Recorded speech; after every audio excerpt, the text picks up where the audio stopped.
आप सब? I hope कि आप सब खैरियत से होंगे। Students, easy approach to science channel से आज हम डिस्कस करेंगे मेटालिक बॉन्ड्स।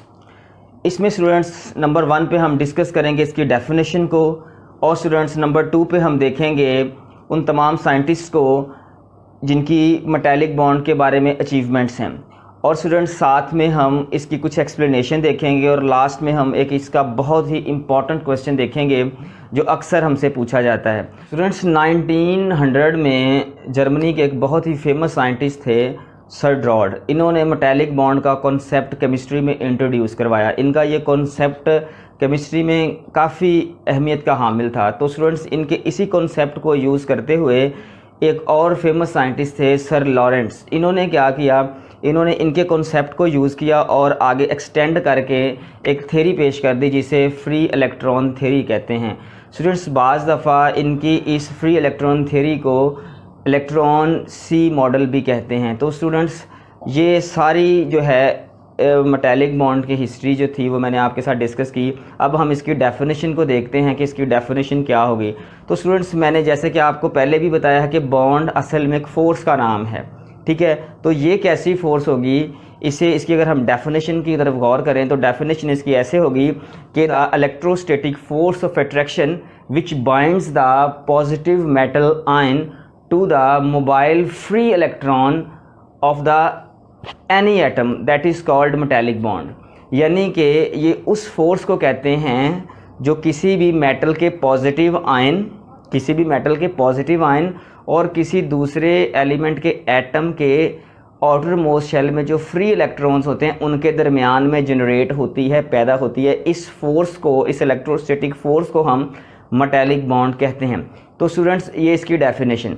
अब अगर हम इसको लॉरेंट्स की एक्सप्लेनेशन में देखें, यानी अगर हम इसको सी मॉडल में देखें, इलेक्ट्रॉन सी मॉडल में, तो उसके मुताबिक स्टूडेंट्स मेटल में 2 खूबियाँ होनी चाहिए कि आम तौर पे जो मेटल्स का बिहेवियर है वो किस तरह का होता है। तो स्टूडेंट्स उसमें अगर आप देखें तो 2 तरह का बिहेवियर देखा जाता है। पहला ये है कि जो मेटल होगी आम तौर पे उसके आउटर मोस्ट शेल में 1, 2 या 3 इतने इलेक्ट्रॉन होंगे। स्टूडेंट्स जितनी भी मेटल्स हैं वो 3, 2 और 1 इलेक्ट्रॉन रखती हैं अपने आउटर मोस्ट शेल में, यानी कि 4 से लेस, 4 से ज़्यादा नहीं होंगे कभी भी। ज़्यादातर अगर देखा जाए तो फ्रीक्वेंटली देखें तो 1, 2 होते हैं, लेकिन 3 भी हो सकते हैं, लेकिन 4 से ज़्यादा किसी भी मेटल में फ्री इलेक्ट्रॉन नहीं होंगे। ये मेटल की एक निशानी है, ये मेटल को चेक करने का एक रूल है, ठीक है। ये हमें जो है फ्री इलेक्ट्रॉन थ्योरी बताती है। The number of valence electron for a metal atom is less than 4 and it's frequently only 1, 2। ये एक इसकी एक टर्म है, ये एक इसका कह लें कि पॉइंट है, ठीक है स्टूडेंट्स। और अगर सेकंड में आप देखें, सेकंड नंबर पे हम देखें तो जितनी भी मेटल्स होती हैं आम तौर पे उनकी जो आयोनाइजेशन एनर्जी होती है वो स्टूडेंट्स हमेशा कम होती है।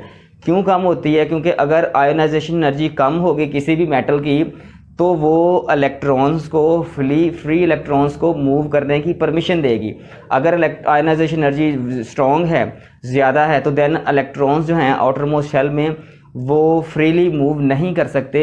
इसलिए चूँकि इलेक्ट्रॉन्स ने मेटल्स में फ्रीली मूव करना होता है तो फिर मेटल्स की जो आयोनाइजेशन एनर्जी है वो हर हाल में थोड़ी होती है, लो होती है। तो स्टूडेंट्स ये 2 पॉइंट्स हैं आपने याद रखना है। सेकंड पॉइंट जो है वो है कि लो आयोनाइजेशन एनर्जी होनी चाहिए मेटल्स की, और जो फर्स्ट पॉइंट है उसमें मैंने आपको बताया कि उसके आउटर मोस्ट शेल में, मेटल्स के आउटर मोस्ट शेल में आमतौर पे 1, 2 या 3 इलेक्ट्रॉन्स होने चाहिए। इन बातों को समझने के लिए हम एक एग्जाम्पल डिस्कस करते हैं। ये हमारे पास है जी एल्यूमिनियम का एटम। इसका स्टूडेंट्स एटॉमिक नंबर होता है 13।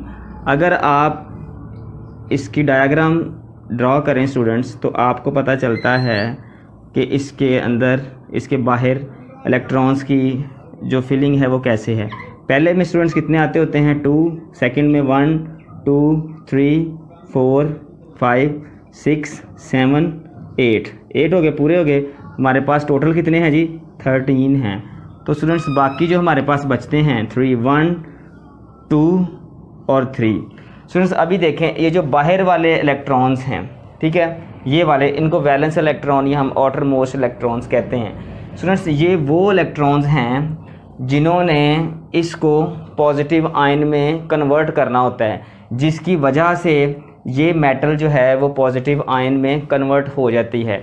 यानी कि इन इलेक्ट्रॉन के जाने से, यहाँ से रिलीज़ होने से, अमिट होने से जो एल्युमिनियम है वो पॉजिटिव आयन में कन्वर्ट हो जाता है। तो स्टूडेंट्स ये वाले जो हैं इलेक्ट्रॉन्स, ये और स्टूडेंट्स दूसरे एटम्स जिनके साथ मेटल्स ने जुड़ना होता है, उनके इलेक्ट्रॉन्स में स्टूडेंट्स ये जो है फोर्स ऑफ अट्रैक्शन पैदा होती है। यानी ये इलेक्ट्रॉन जब चले जाते हैं तो ये पॉजिटिव आयन में कन्वर्ट हो जाता है। ये पॉजिटिव आयन दूसरे एटम के जो इलेक्ट्रॉन्स हैं उसको अपनी तरफ अट्रैक्ट करता है और एक फोर्स बन जाती है, जिसको हम कहते हैं कि जी ये मेटालिक बॉन्ड है। ठीक है स्टूडेंट्स, अब देखें मज़ीद इसको देखें कि अगर आप इसकी डेप्थ में जाएं तो ये है कि कोई भी मेटल होगी, ठीक है, नंबर 1 पे तो उसका साइज़ आमतौर पे बड़ा होता है। जितनी भी मेटल्स हैं उनका साइज़ बड़ा होता है। तो स्टूडेंट्स साइज़ बड़ा होने का मतलब ये है कि उसका रेडियस बड़ा होता है। ठीक है, जब रेडियस बड़ा होगा तो स्टूडेंट्स ऑटोमेटिकली उसके नंबर ऑफ़ शेल्स ज़्यादा होंगे।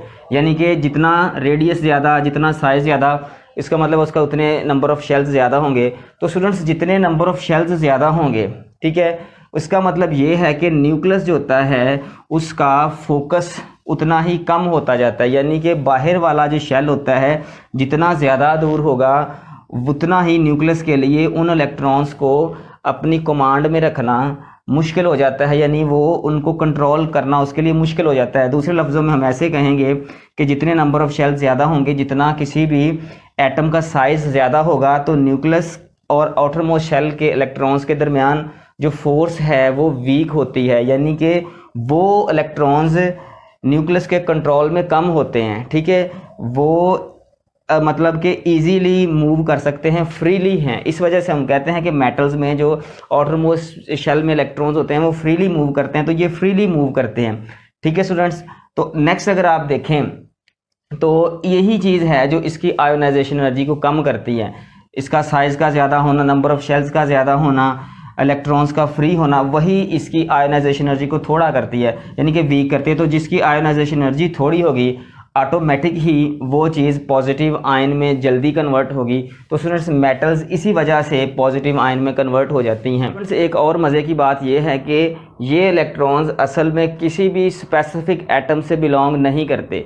इसको समझें ज़रा, मैं आपको एक यहाँ पे स्ट्रक्चर ड्रा करके देता हूँ। ये फ़र्ज़ करें आपके पास एक मेटल है, ठीक है जी।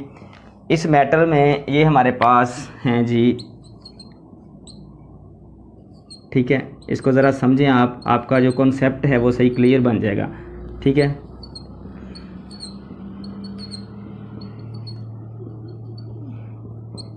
मेटल्स के आज अंदर का स्ट्रक्चर होता है ना वो इस तरह होता है, यानी कि जो एटम्स होते हैं वो इस तरह जुड़े होते हैं। ये स्टूडेंट्स हमारे पास इसके न्यूक्लियस हैं और जो इसके इलेक्ट्रॉन्स हैं, ठीक है, चार्जेस जो हैं वो इस तरह इसके अंदर फैले होते हैं। ठीक है स्टूडेंट्स, ये देखें, यानी कि ये शेल्स के बाहर मूव कर रहे हैं और फ्रीली मूव कर रहे हैं। अगर आप इसको देखें तो समझें ज़रा। अच्छा, ये देखें, अब ज़्यादातर जो इलेक्ट्रॉन्स होते हैं वो तो एटम्स के साथ ही होते हैं, ठीक है नहीं, वो अपने अपने शेल्स में रहते हैं। लेकिन जो आउटर मोस्ट शेल में इलेक्ट्रॉन्स होते हैं स्टूडेंट्स, वो क्या करते हैं, वो फ्रीली मूव करते हैं। अब इस तरह के इलेक्ट्रॉन्स, यानी कि ये वाला जो इलेक्ट्रॉन मैंने आपको बना के दिखाया है, इस तरह के इलेक्ट्रॉन्स जो कि मेटल्स में हर वक्त मोबाइल रहते हैं, मोशन में रहते हैं स्टूडेंट्स, वो किसी भी एटम से स्पेसिफिक रिलेट नहीं करते। मतलब उनका जो ताल्लुक़ है वो स्पेसिफिक किसी भी एटम के साथ नहीं होता। वो हर वक्त मोशन में रहते हैं, मूव करते रहते हैं और एक क्लाउड बना देते हैं। ठीक है स्टूडेंट्स, इसी वजह से हमने शुरू में कहा था कि इसको इलेक्ट्रॉन सी मॉडल भी कहते हैं। क्यों सी मॉडल कहते हैं? अगर आप देखें तो ये जिस तरह सी में वाटर की लहरें बनती हैं, यहाँ पे हमें इसकी अगर आप गौर करें तो इस तरह जो है एक तरह से लेयर्स दिखाई देती हैं नेगेटिव चार्जेस की। तो स्टूडेंट्स ये जो इलेक्ट्रॉन्स हैं इसमें पानी के बहाव की तरह मूव करते हैं मेटल्स में, इसलिए हम इसे इलेक्ट्रॉन सी मॉडल भी कहते हैं। ठीक है स्टूडेंट्स, ये जो नेगेटिव चार्जेस हैं कभी भी रुकते नहीं हैं, हर वक्त फ़्लो करते रहते हैं। जैसे ही हम इसको थोड़ी सी एनर्जी देते हैं तो ये और ज़्यादा तेज़ी से मूव करना शुरू कर देते हैं और एक टर्मिनल से एक साइड से दूसरी साइड्स में इजीली मूव कर जाते हैं। ठीक है स्टूडेंट्स। तो ये एक क्लाउड बना देते हैं, ठीक है। आमतौर पे दो तरह का पोटेंशियल, अगर हम इसको इलेक्ट्रिसिटी या कोई भी इसको हम पोटेंशियल देते हैं, एनर्जी देते हैं, तो स्टूडेंट्स इसमें एक क्लाउड बन जाता है, यानी नेगेटिव चार्जेस एक साइड पे चले जाते हैं और पॉजिटिव चार्जेस एक तरफ पे रह जाते हैं, एक साइड पे रह जाते हैं। तो ये सिर्फ मेटल्स में खासियत होती है, किसकी वजह से? इनके फ्री इलेक्ट्रॉन्स की वजह से, ठीक है स्टूडेंट्स। और क्वेश्चन जो मैंने आपसे शुरू में कहा था, क्वेश्चन ये अक्सर पूछता है कि मेटल्स में इलेक्ट्रिक करंट या हीट क्यों फ्लो करती है। तो स्टूडेंट्स उसका आंसर भी यहाँ से आप देख सकते हैं कि चूंकि इसके आउटर मोस्ट शेल में इलेक्ट्रॉन्स फ्री होते हैं, लिहाजा वो फ्री इलेक्ट्रॉन्स लूजली पैक्ड होते हैं, यानी कि न्यूक्लियस के साथ उनका इतना स्ट्रॉन्ग